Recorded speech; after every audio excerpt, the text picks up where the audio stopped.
اللهم صل على سيدنا ومولانا محمد وعلى آل سيدنا ومولانا محمد وبارك وسلم وصل علیه.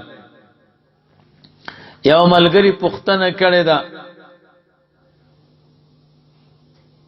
چې مسواک سنت ته نو د کم لرګي نه جوړ کو څنګه استعمال کو؟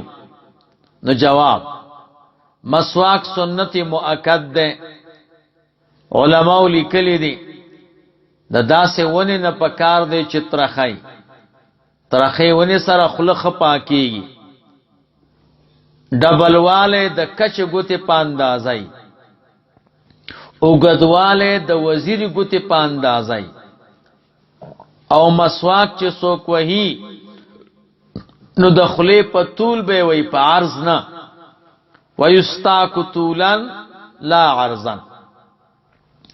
دا مسله او دغه رنګ دا او دس نه مخ کې مسواک کوي.